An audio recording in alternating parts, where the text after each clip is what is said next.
Friends, எல்லோருக்கும் வணக்கம். நான் தான் உங்கள் திலககுமார். ரொம்ப நாள் கழிச்சு லாங் வீடியோ போடுறோம். ஏன்னா நம்ம கோயிலில் வந்து வரலட்சுமி விரத பூஜை இன்னைக்கு செய்ய போகிறோங்களா. வீட்டு வேலை எல்லாமே முடிச்சிட்டேன். ஆனால் இந்த குத்து விளக்கு ஏதோ மிஸ் பண்ணிட்டோமே, ஏதோ ரெடி பண்ணலையே அப்படின்னு நினச்சா வெளியே எடுத்து வச்சுக்காக்க இது கழுவாமல் அப்படியே விட்டுட்டேன். இது தனியாக அப்புறம் கழுவிடலாம் அப்படின்னு சொல்லிட்டு புளியெல்லாம் ஊற வச்சுருக்கேன். எங்கள் லெமன் புளிஞ்சு அதை கழுவுணுன்னா அது வளவளப்பாக இருக்குது. அதை தவிர ஆனால் பளிச்சுன்னு ஆக மாட்டேங்குது. வந்து இந்த குத்து விளக்கு வருஷம் இதை மட்டும் தான் யூஸ் பண்ணுவேன். ஏன்னா இது எங்கள் அப்பா எடுத்து கொடுத்தது. அதனால் குத்து விளக்கு பூஜைக்கு இந்த மாதிரி வரலட்சுமி பூஜைக்கெல்லாம் நான் மெயின் எடுத்துகிட்டு போகிறது இந்த விளக்கு மட்டும் தான் எடுத்துகிட்டு போவேன். நிறையா வீட்டில் இருந்தாலும் அது பெருசாக எனக்கு தெரிய மாட்டேங்குது. இதுதான் எனக்கு பெருசாக தெரியுது. சரி, வீடியோக்குள்ளே போகலாம். ரொம்ப லென்த்தாக பேசினா எனக்கே போர் அடிக்க ஆரம்பிச்சிடும். ஓகே ஃப்ரெண்ட்ஸ், வீடியோக்குள்ளே போகலாம். இன்னும் 1 மணி நேரத்துக்குள்ளே மைக்கில் சொல்லுவாங்க, என்ன வரலையா அப்படின்னு. இத்தனைக்கும் கோயிலெல்லாம் திரும்பி பார்க்குற தூரத்தில் தான் இருக்குது கோயில்கிட்ட. ஆனால் நான் ரொம்ப லேட்டு. காட்டில் ஆடு மாடு வேலை இருக்குதுங்களா, அதனால் என்ன பண்ணுறது, எல்லா வேலையும் பார்த்து தான் வரணும்.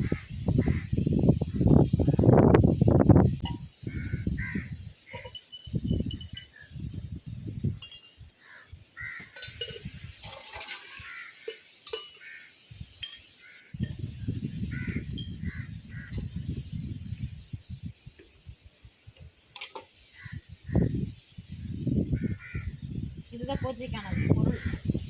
அது எக்ஸ்ட்ரா எடுத்துகிட்டு போகிறது வந்து எப்பயுமே எக்ஸ்ட்ரா எடுத்துகிட்டு போவோம். யாராவது மறந்துட்டு வந்துட்டாங்கன்னா அவங்க கிட்ட கொடுப்பேன். இல்லைன்னா ரெண்டுலேயுமே வச்சுப்போம். தீர்த்தம் வச்சுப்போம்.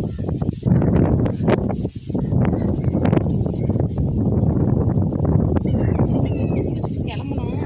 இனிமேல் மியூசிக் தான் அதிகமாக வரும். ஏன்னா க்ரௌடில் வந்து சத்தம் அதிகமாக இருக்கிறதுக்கு அதுக்கும் மியூசிக் போட்டுருவேன். ஏன்னா அப்புறம் அந்த சவுண்டு அதிகமாக இருக்கிறதுனால புரியாது, பார்க்கறதுக்கு நீட்டாக இருக்காதுங்கிறதுனால மியூசிக் போட்டுருவேன். ஓகே ஃப்ரெண்ட்ஸ், போய் குளிச்சுட்டு ரெடி ஆகிட்டு கோயிலுக்கு போகலாம். சமையல் வேலையை ஸ்டார்ட் பண்ண போகிறாங்க. காய் அரிச்சிட்டு இருக்காங்க வெஜிடபிள் பிரியாணிக்கு. போனால் தான் தெரியும்.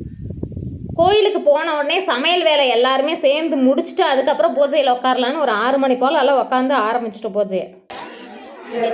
அவ்வளோதானா?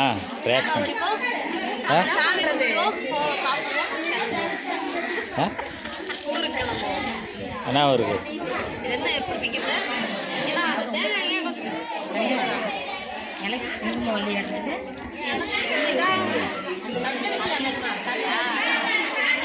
இனிதே பூஜை வேலையும் ஆரம்பிச்சிட்டோம். இனிமையாக பூஜை நடந்துக்கிட்டே இருந்தது. அப்பப்போ வாய்ஸும் கொடுத்துருக்கேன் பாருங்கள், நல்லாயிருக்கும்.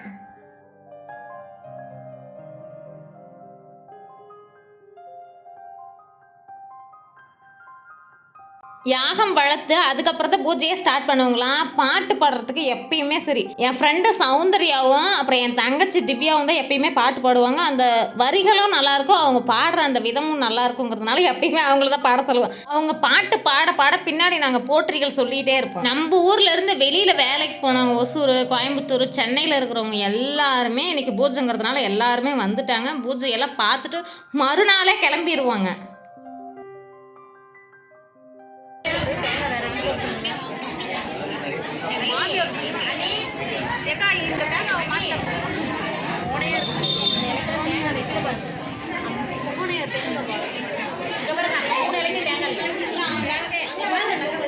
இன்னைக்கு நம்ம ஊரில் எல்லாருமே மங்களகரமாக சிகப்பு, மஞ்சள், சந்தனம், குங்குமம் அப்படின்னு சொல்லிட்டு அந்த கலர்லேயே புடவை கட்டிட்டு இருந்து சூப்பராக அந்த அளவுக்கு நல்லா இருந்துச்சு.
துர்கா விருப்பப்பட்டு எல்லாத்துக்குமே சேரீ எடுத்துகிட்டு வந்து கொடுத்தாங்களா. ஒரு 60 பேர்த்துக்கு எடுத்துகிட்டு வந்தாங்க.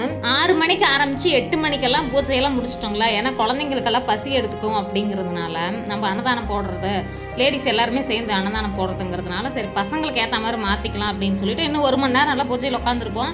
இருந்தாலும் 2 மணி நேரத்துலேயே முடிச்சுட்டு குத்து விளக்கெல்லாம் எடுத்துகிட்டு கோயிலெல்லாம் சுற்றி ஒரு டைம் வளம் வந்துட்டு நம்ம ஊர் மாரியம்மனுக்கு ஒரு சிறப்பு பூஜையெல்லாம் பண்ணி முடிச்சுட்டு அதுக்கப்புறம் எல்லாருமே ஃபோட்டோஸ் எடுத்துக்கிட்டு எல்லாருமே நம்ம ஊரில் யாரு கூட மிஸ் இல்லைங்க. எல்லாத்துக்கிட்டையும் ஃபோட்டோலாம் எடுத்துக்கிட்டு ஊர் பெரியவங்க இல்லைன்னா நம்மளுக்கு மூத்தவர்கிட்ட எல்லாம் காலில் விழுந்து ஆசீர்வாதம்லாம் வாங்கிட்டு சாமியெல்லாம் பார்த்துட்டு நம்ம ஊர் அம்மன் எப்பயுமே அழகுதாங்க. இன்னைக்கு கொஞ்சம் கூடுதல் அழகுங்கிறதுனால சாமிக்கு வந்து ஆரத்தி எடுக்கலாம் அப்படின்னு சொல்லிட்டு பூஜையெல்லாம் முடிச்சதுக்கப்புறம் ஒரு 7 பேர் 9 பேர் 11 பேர் ஒத்தப்படையில் எத்தனை பேர் நின்னாலும் சரின்னு சொல்லி எல்லாருமே எல்லாம் ஆரத்தியெல்லாம் எடுத்து முடிச்சுட்டு அதுக்கப்புறம் சாப்பாட்டுக்கு டைம் ஆயிடுச்சுங்கிறது.